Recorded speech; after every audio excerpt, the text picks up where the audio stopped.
Having Asperger's, I've had a few difficulties maintaining jobs. In a non-college level job, I've always done fantastic and have always been given good reviews.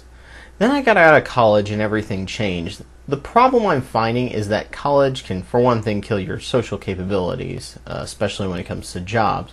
For another, I went from a blue-collar to a white-collar group.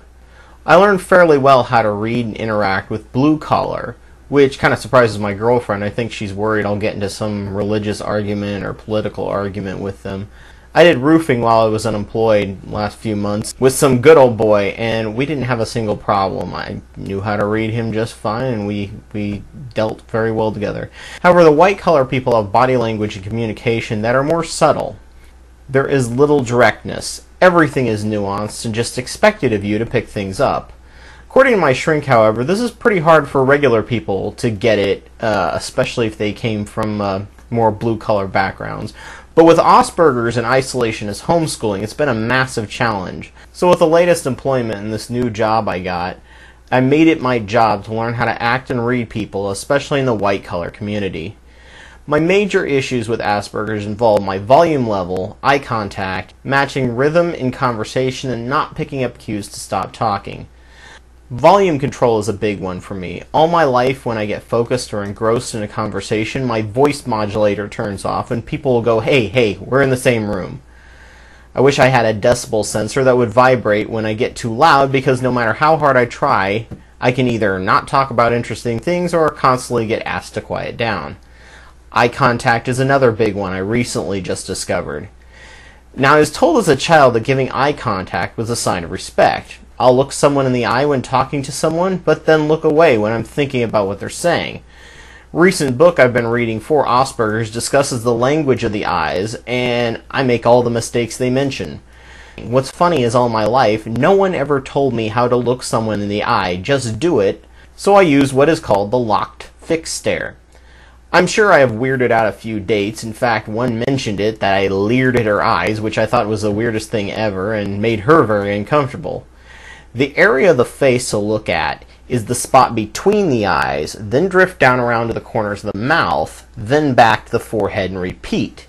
It feels so weird and unnatural, but my boss, who feels a tad awkward, we're not quite felt each other out yet with me right now, as I can't read her, has softened and relaxed a bit today when I tried it. Looking straight into someone's eyes and not moving them looks unnatural, while roving the face makes it look like you're interested, listening, or sympathetic with what the speaker's saying. The opposite of this is called the power stare, that when you want to intimidate someone, start at the center of the forehead or the nose and rove up to each eyebrow. My look is somewhere between these, but with practice, a relaxed eye contact will become second nature. The stare and nervous look away is something I'll do when I feel like I'm making someone uncomfortable because I want them to let them know I'm listening, but I can't tell if I'm being rude by keeping eye contact for so long. I've never given the impression of lying because I'm so brutally honest, so that's not the case, but I'm sure I look just straight up awkward.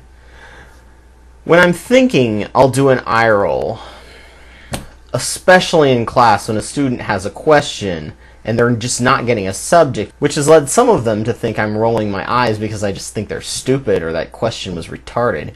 It's actually my way of telling myself to stop and change directions because the situation I'm doing is not working. My shrink says I need to verbalize this. Give me a second, I'm thinking. Looking away also indicates boredom, which can be intimidating or stop a potential friendship before it begins. But for an Asperger's, it's normal in conversation. I've attended a few meetings of the local adult Asperger's meeting, and we look away all the time. We're direct with each other with what we mean, and my girlfriend said it looks like we were all just being incredibly rude and rowdy to each other, but we could all communicate with each other just fine without getting offended. It was in many ways liberating, because no one was judging us for our nuances we didn't get.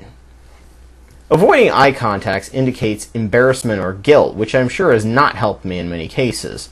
It makes me think that's why, for many years, my best conversations and relationships were with coworkers at work, especially when we spent a lot of time talking while focusing on our own work. If we tried to hang out after work, we, for some reason, always felt uncomfortable. Rhythm matching is something I have to focus on as well. When people start out their sentences, it can make people feel really awkward if you're either faster or slower than them in your speech. It breaks the rhythm of the conversation. If you match your rhythm to the person you're talking to, you appear engaged in the conversation. If you talk fast, you appear like you're not interested, or you're trying to get the conversation over quick, or trying to switch to a different topic. If you talk slower than them, you seem bored. Not catching cues to stop talking, I've kind of grasped for the most part, but looking away is a cue that they aren't interested. Looking away to me and most Aspies looks like you're just thinking, so I'm going to have to raise my awareness on this. Teasing was also something I took personally. Teasing can be a form of bullying, but teasing can also be used to hint at stopping behavior or correcting it. I didn't have the ability to get hints, and even if I did, I wouldn't have known how to correct my behavior without, well, the information I have now. It can also be used as a social game, something I had to explain to my younger brother, where one can use teasing and insults as a way to duel for humor's sake. Sadly, many kids don't get that and end up feeling sidelined and hurt, then continue to get bullied because they take it so seriously. Fortunately, once he got that, he began to get teased less and less.